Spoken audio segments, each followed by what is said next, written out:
Drew, tell us, man, I know you always got something rolling. Every day of the week is one thing or another. But tell us a little bit about the party venue at Surge Entertainment out in Metairie. We actually just opened up our Surge Entertainment Center at 7000 Veterans Memorial Boulevard. We used to have just a Surge trampoline park, but now we've completely expanded that to include, we've got 24 bowling lanes plus an additional 8 VIP bowling lanes. We've got a full arcade. We've got a full restaurant, bar area for watching games. We've got a ton of party rooms for hosting birthday parties, special events. We have miniature golf inside the facility as well. We've got a huge soft play area in Strike Arena, which is a really fun kind of competitive. It is a next-level experience, something for the whole family. We've been working on this for 3 years now, completely renovated the entire facility and the entire complex for that matter. And it's right next to Pickle and Pins for those people who have been to Pickle and Pins and had a chance to play pickleball or just enjoy everything that has to offer. So we own both those facilities. They complement each other very well. So the park's open. It's rocking and rolling. So come by, check us out. Bring the whole family. Bring your friends. Bring your Little League baseball team and enjoy yourself. That's awesome, Drew. Really great. Now, next time they cut that birthday cake, keep me a corner piece. I appreciate that. No problem.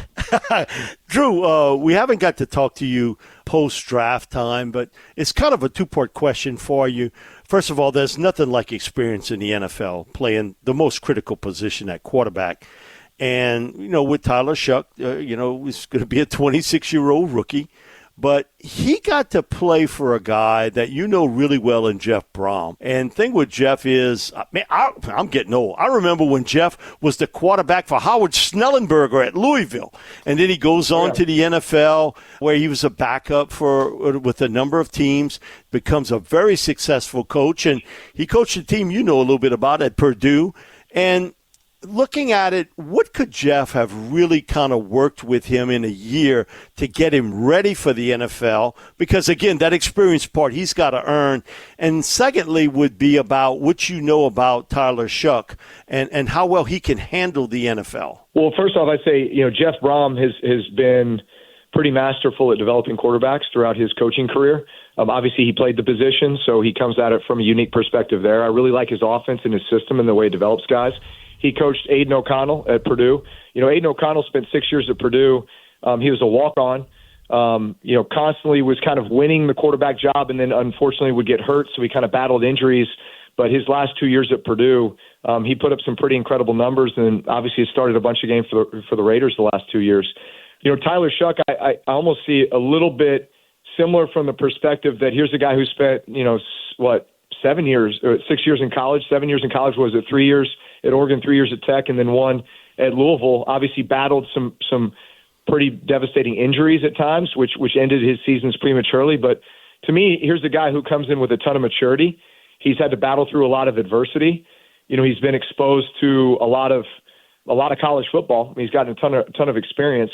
And I think spending that last year in Louisville with Jeff Brom, I think was probably like that, tipping point for him that where he was able to kind of combine his experience and all that he had to, battle through, all of a sudden now being with a coach who's a great developer of quarterbacks and a great system.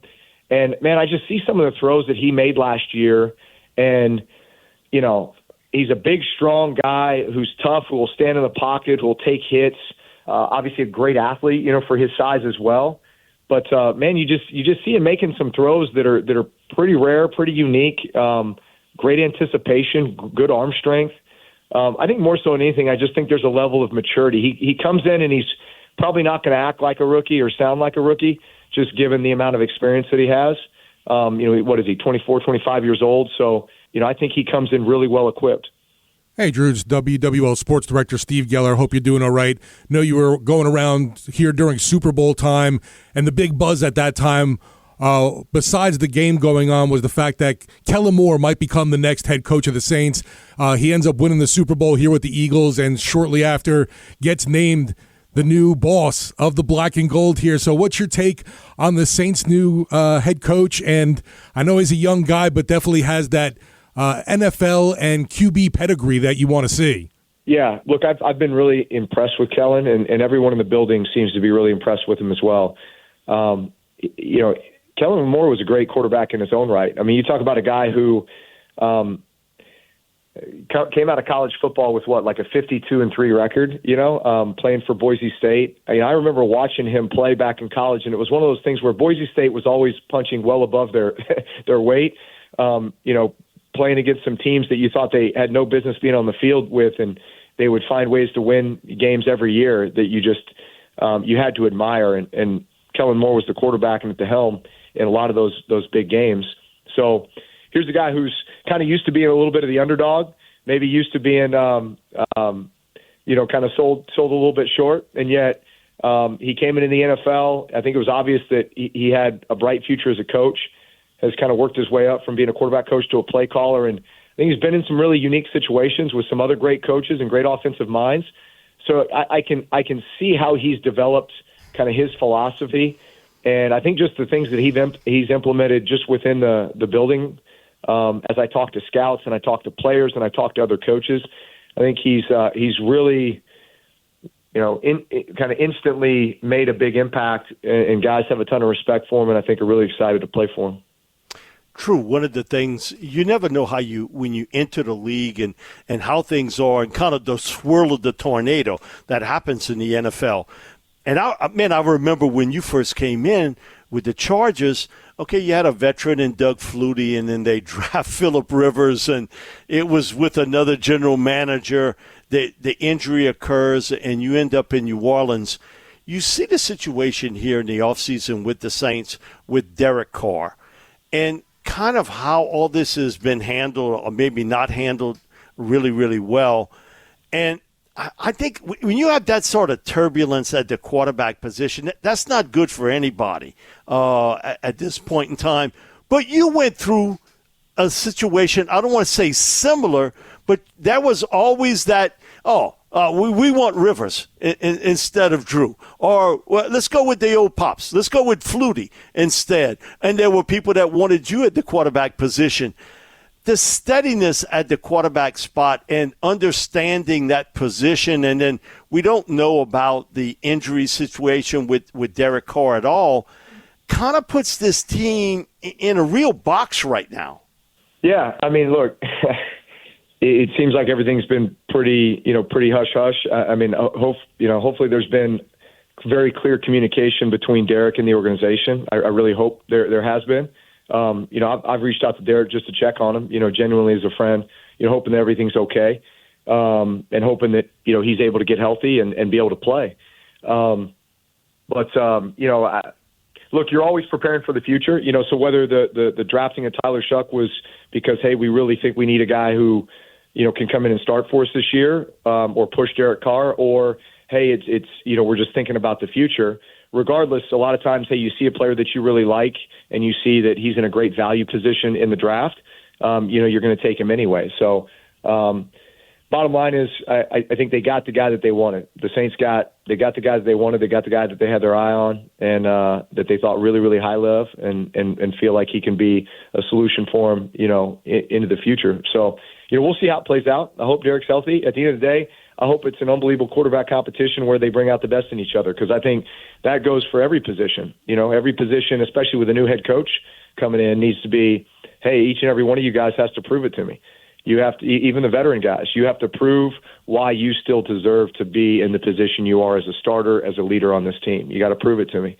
And then young guys, we're going to develop you. You find a way to contribute and a way to bring value to this team, because this division's wide open and we need to go win this thing.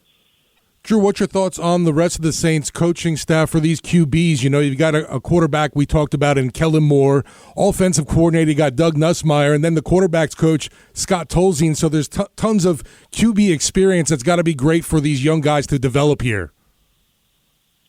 Look, absolutely. You've got guys that have tons of either NFL coaching experience or college and NFL playing experience. So that always is huge when it comes to just having support and great coaching. So yeah, look, I think that especially with what you see Kellen Moore does in every place that he's been with the quarterback and building an offense around him that puts him in the best position to succeed. And you look at some of the playmakers that we have at the wide receiver position, running back position, tight end position.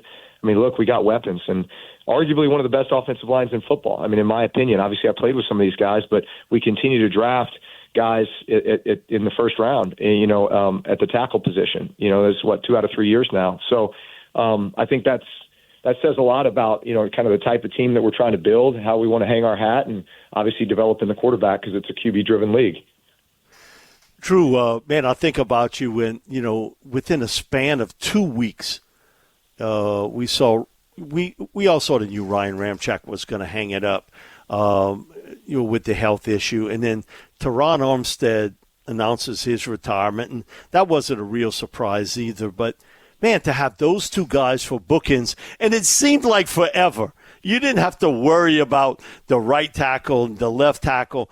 And, man, Teron was so good. And the only time, he did spend some time down with injuries. And so I think that's sort of kind of how he was built. That, man, if you're that good of an athlete, that big man, sometimes there's going to be a breakdown there. But you didn't have to worry about your blind side with Teron Armstead. And he was a great teammate. And so many of them that played on that team with you would talk about him as a team leader. And they were like, with Ramczyk, Ryan didn't say much, but he got everything done right.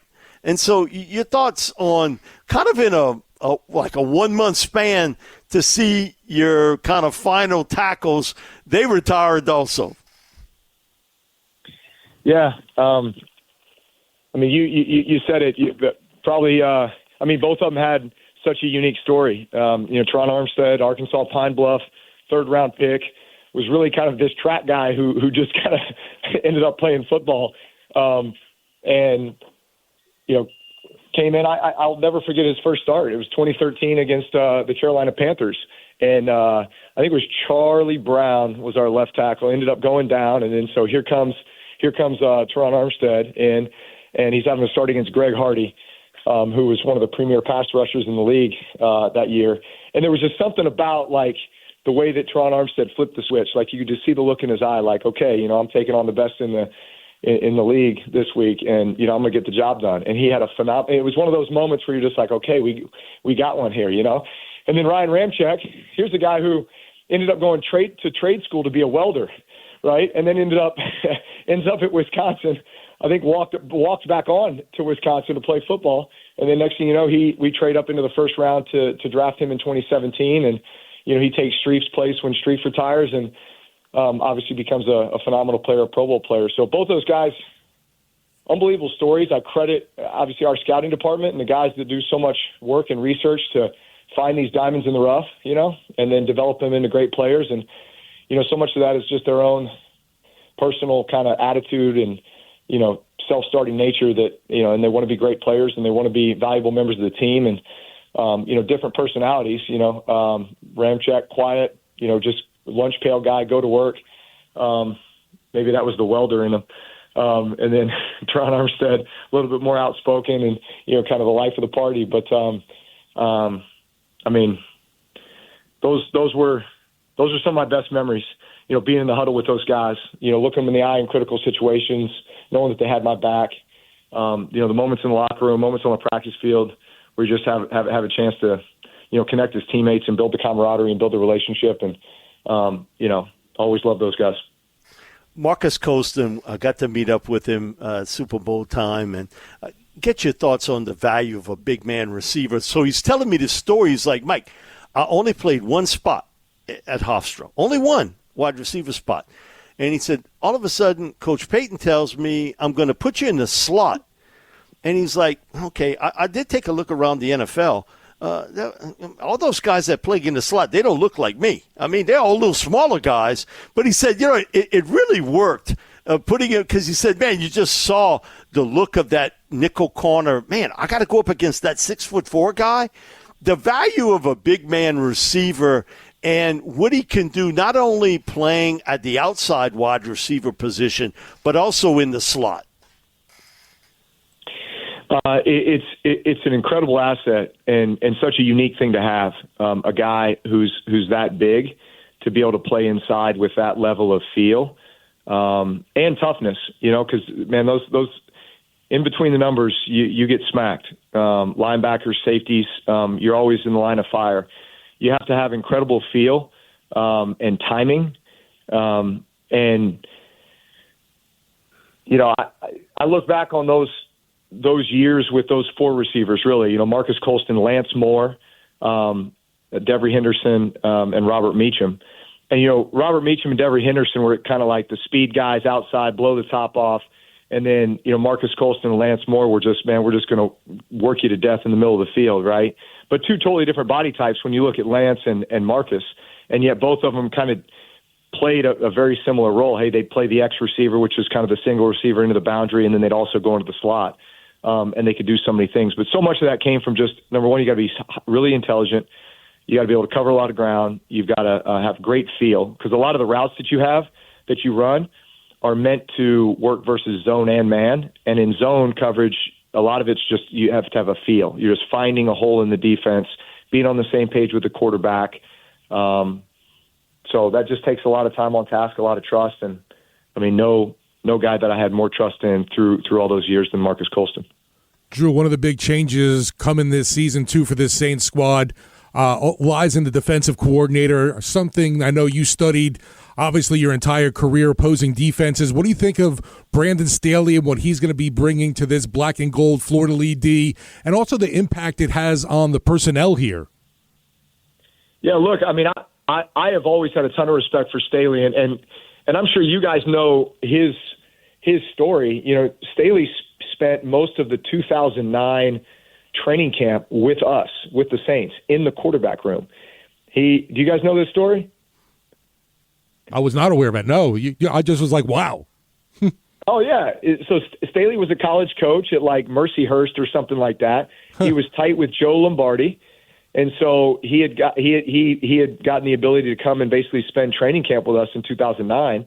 So, and I think Staley played quarterback in college, if I'm not mistaken. So he came in and was just sitting in our QB room. He knew he was going to move to the defensive side of the ball and be a defensive coach in college, but he wanted to really kind of study the offensive side because he felt like it would help him on the defensive side. So he spent most of that training camp with us, and he was hyper intelligent, like to the point where he absorbed so much of our offense that he knew our offense as well as we did by the time he left. And then through the years, he would watch our tape every week. He would send thoughts to Joe Lombardi about our opponents or what he was seeing with our offense. If he started seeing tendencies that he wanted us to be aware of, and he was like, this was all just kind of behind the scenes, just kind of being a friend. Hey, thanks for the opportunity to come watch you guys. I love watching you. Here's some thoughts. And then, you watch him work his way up through the coaching ranks, outside linebacker coach for the Bears, I think with Vic Fangio, and then obviously defensive coordinator, and then becoming the head coach, with the Chargers. And so I kept up with him along the way too. And man, I've always really liked Brandon, really appreciated his work ethic, his attention to detail, the way he came from the offensive side to now be coaching defense. I love his scheme. I think he has the ability to take some players on defense and really kind of make them the focal points, from a coverage perspective or from a blitz perspective. And so, yeah, I really like Brandon and his scheme. Drew, we saw this past year Tom Brady get involved with the Las Vegas Raiders and part owner, and I'm sure consultant where now he said, I don't have anything to do with the draft. Now, I don't believe any of that. But that's all up for debate with that. Would that be something somewhere down the line? Because I know you've always talked about you want to see your kids through high school and that sort of thing. And, hey, listen, Nussmeier only got this year left. So, your boy that wants to come to LSU, that's going to be a spot open somewhere down the line here. But your thoughts on the future for you, would that be something you would consider similar to what Tom Brady's involved with the Raiders? Yeah, I see myself being involved with the NFL for the rest of my life. It's in my blood. It's in my heart. I know there's a ton of value I can bring. So it's just a matter of when and where.